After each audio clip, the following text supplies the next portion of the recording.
Hello my wonderful friends, welcome back to Fantastic Pins, where we talk about Disney pins and Disney things. Today we're talking about Disney pins. We've got some pin mail, let's get into it.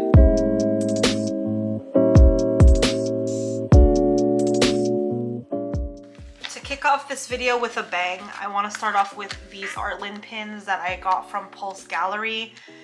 Again, I'm way behind on pin mail, so these have been released for quite some time now, so they're not super new, but it's very rare that I do purchase pins from Artland or from Pulse Gallery because they are based in the UK. So every time I purchase, I do have to pay like the conversion rate, or I forgot what it's called, but it does end up being a little more expensive for me in US dollars, but I couldn't resist. I really liked the concept and some of the art in these pins, so let's go ahead and look closer at these pins. So this is a pretty large pin, as you can see. We've got Artland.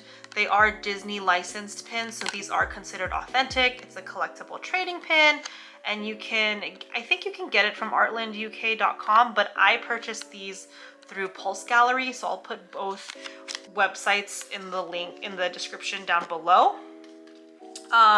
These pins are limited edition of 200.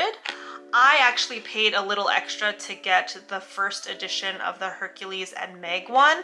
I don't know, I thought it would be cool, and then when I looked closer at the pin, I realized it's a little bit like flawed. Not super flawed, but there is this like mark on Hercules's arm, and kind of sucks because it's like, it's the first edition, so it's not like I could have gotten one that wasn't flawed or marked because I paid for the 1 out of 200. Anyways, I digress. Here is the pin up close. You can see it is pin on, well, it's kind of pin on pin, but the bottom pin, it's like they're raised a little bit.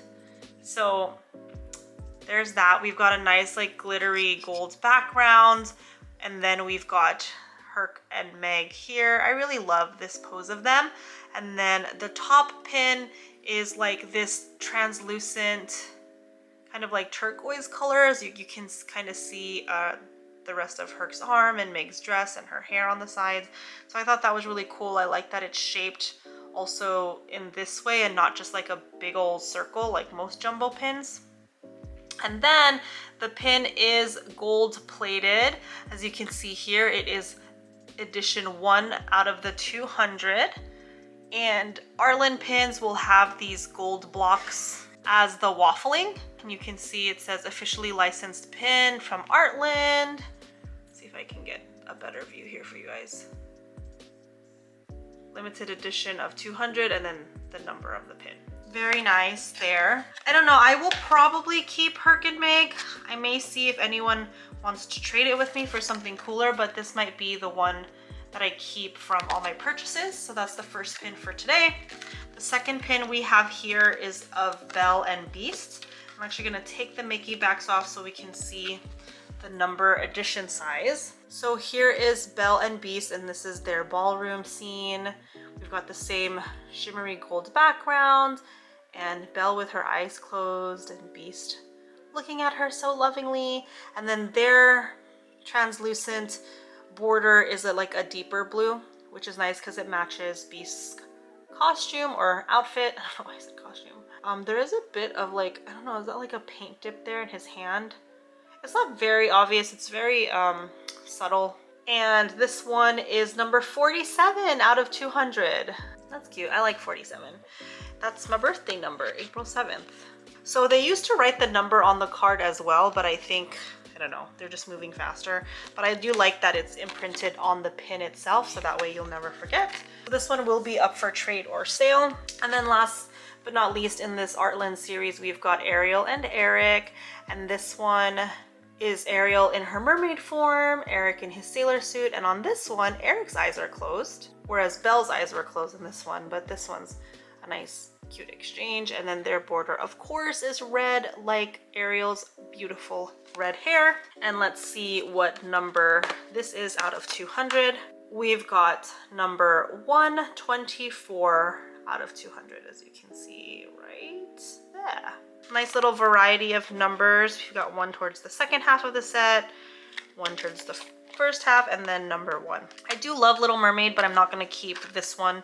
I don't have a lot of pins of Ariel in her mermaid form. So now we're gonna go to like a smaller scale type of pin. This one is a limited release pin that released at the parks, but I actually got this on Shop Disney. This came out on the Main Street Electrical Parade 50th anniversary, so they're doing the whole nighttime spectacular. Returned in May. It's probably so long ago now by the time you're watching this video, but this pin was limited release, so it's out until they decide to not have them out anymore. And it's a hinge pin, so there are 3 elements to the pin.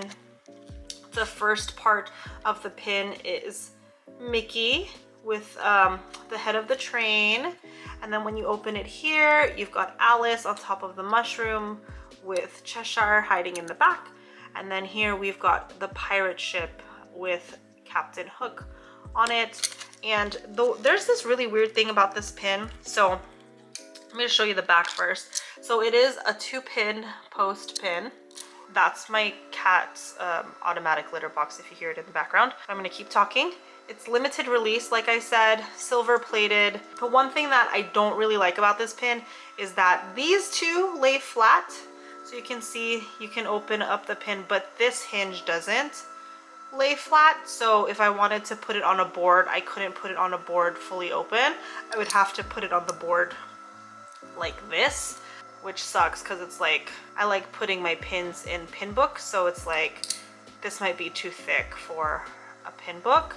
There you can see there's like a magnet here and a magnet here to keep these 2 together, but there's no magnet for like this one. So if I like swing it on a page or something, it's just gonna be kind of hanging there. Because of that, I don't think I will keep the pin, because I mean, this pin I think was $30 in the parks or on Shop Disney. So I might go ahead and try to find it a better home to someone who would want that. And then the last pin for today, this one was a nice little trade from my cast member friend. It's the Cuddle O'Clock pins that released, I want to say, shortly after Valentine's Day. I think all the Valentine's Day pins got released a little later than what would have been ideal, but it is from the Disney Employee Center.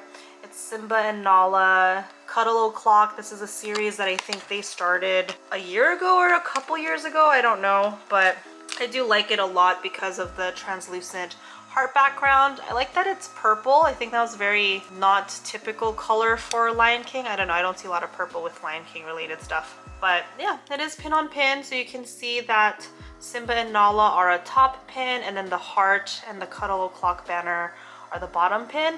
It's gold plated, 2-pin post. Employee Center pins don't have a waffling. It just has the little Employee Center logo, limited edition of 250, and the Disney licensing. I think we'll keep this pin because Jacob's a Lion King collector and he does love a good Simba Nala pin. My only issue with this pin as well is I can't decide if I am a fan or not of the Cuddle O'Clock text. I do like the pin just like that. I really do love that art in that purple. So there's that, and there you have it, my friends. Here's a quick close-up of all the pins we took a look at today. Let me know in a comment down below what your favorite pin in today's video was. I think mine will have to be the Herc and Meg, even with the little flaw on his arm. Very excited to see how this will fit into my Hercules collection. As always, if you enjoy this Disney pin content, don't forget to give this video a thumbs up, and I hope to see you at our next video. Until then, have a fantastic day.